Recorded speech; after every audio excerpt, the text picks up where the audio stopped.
अस्सलाम वालेकुम। उम्मीद है आप सब खैर खैरियत से होंगे। आज मैं बनाऊंगी नए तरीके से मज़ेदार नाश्ता। ये बहुत ही आसान तरीके से बनता है। ये तरीका आप सबको जरूर पसंद आएगा इंशाल्लाह।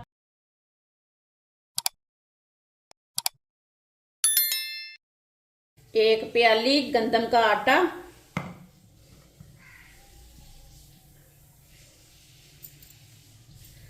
दो अंडे डाल लेंगे,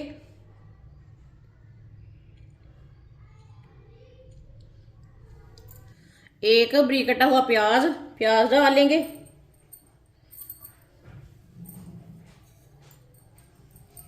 दो सब्ज मिर्च बरीक कटी हुई, एक टमाटर बरीक कटा हुआ डाल लेंगे,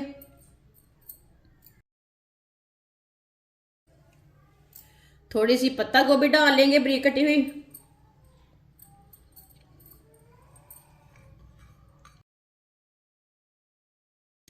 एक चमची नमक, नमक जरूरत के हिसाब से डाल सकते हैं,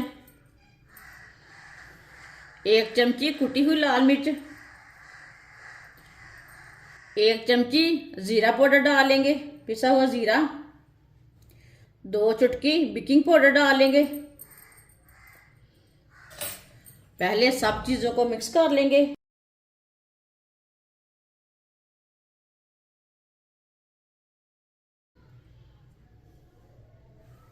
सब चीजों को ना पहले मिक्स कर लेना।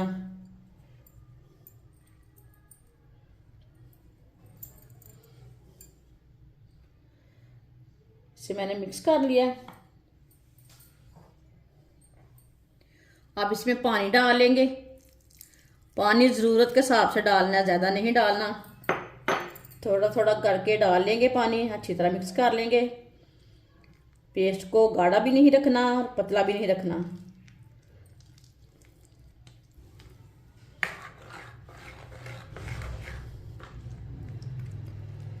आप देख सकते हैं मैंने इसे अच्छी तरह मिक्स कर लिया है। इसे मैंने गाढ़ा भी नहीं रखा और पतला भी नहीं रखा। ये देखें, इसी तरह पेस्ट को रखना है।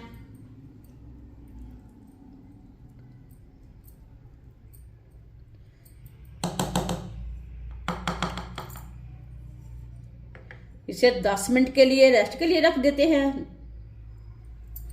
10 मिनट हो चुके हैं। एक बार दोबारा मिक्स कर लेंगे।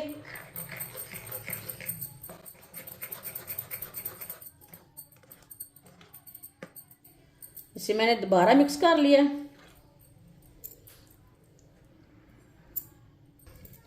चूल्हे को मैंने जला लिया है। चूल्हे की आंच को बिल्कुल कम रखा है। आधा चम्मच ऑयल डालेंगे ऊपर। ऑयल को ना थोड़ा सा फैला लेंगे। अब इसके ऊपर थोड़ा थोड़ा पेस्ट डालेंगे। पैन को मैंने ज्यादा गर्म नहीं किया। ज्यादा गर्म पैन में नहीं डालना पेस्ट।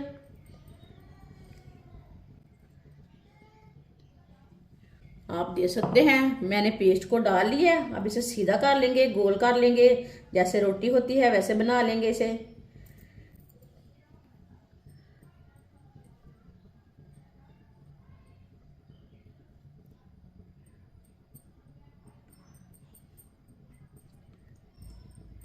इसी तरह इसे सीधा कर लेना है, गोल कर लेना है रोटी की तरह। इसे ना ज्यादा मोटा नहीं रखना, नहीं तो अंदर से ना कच्चा रह जाएगा।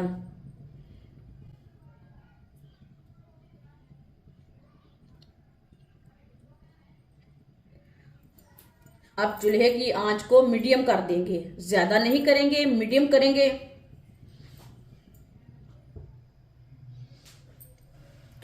एक चम्मच ऑयल डालेंगे। आपके पास घी है तो घी डाल सकते हैं।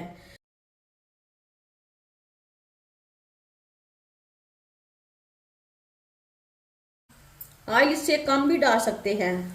इसे 2-3 मिनट के लिए पकने देते हैं।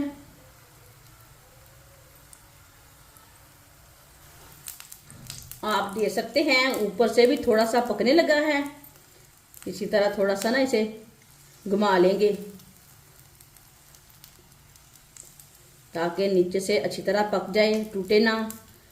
ये बहुत ही आसान तरीका है पराठा बनाने का। इस तरीके से पराठा बहुत ही ज्यादा मजे का बनता है। आप पुराने तरीके छोड़े नाश्ता बनाने के, ये नए तरीके से बनाएं। अब इन्हें उल्टा लेते हैं।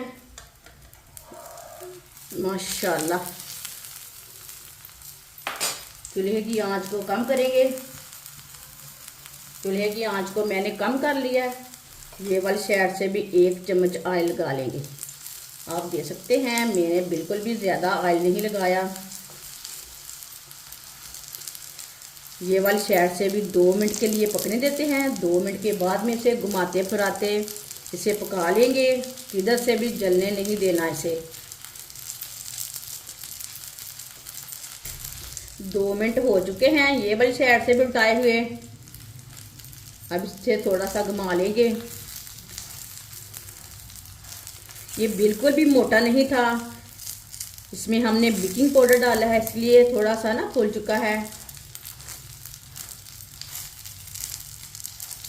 जिसने हमारे चैनल को सब्सक्राइब नहीं किया वो हमारे चैनल को ज़रूर सब्सक्राइब कर लें। मैं बहुत सी कम चीज़ों से, कम मसालों से बहुत ही मज़े की रेसिपी बनाती हूँ। इंशाल्लाह मैं आपके लिए बहुत सी अच्छी अच्छी रेसिपी लाऊंगी जो आपको ज़रूर पसंद आएंगी। आप इन्हें भी उल्टा लेंगे। ये वाली साइड से भी आप इसे ऐसे ही घुमाते फिराते दोनों साइडों से अच्छी तरह पका लेंगे।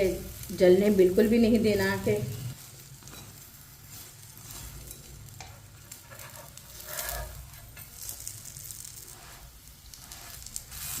बिल्कुल भी अंदर से कच्चा नहीं रहेगा। ये इतना मज़े का पराठा बनेगा। तो बहुत जल्दी तैयार हो जाता है इस तरह से नाश्ता।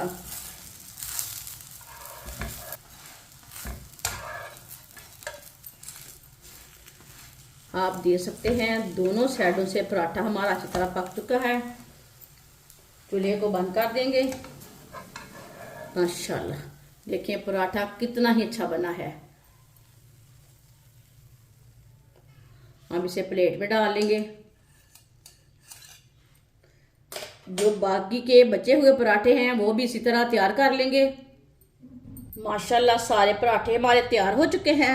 ये देखिए, ये बहुत ही मजे के बने हैं। आप इसे चाय के साथ खाएं, केचप के साथ खाएं, मायोनीज के साथ खाएं, चटनी के साथ खाएं। ये बहुत ही मजे के बने हैं। ये सब घर वालों को बहुत पसंद आएंगे इंशाल्लाह। हमारी वीडियो पसंद आए तो लाइक करें और हमारे चैनल को सब्सक्राइब करें। अच्छा, खुदा हाफिज।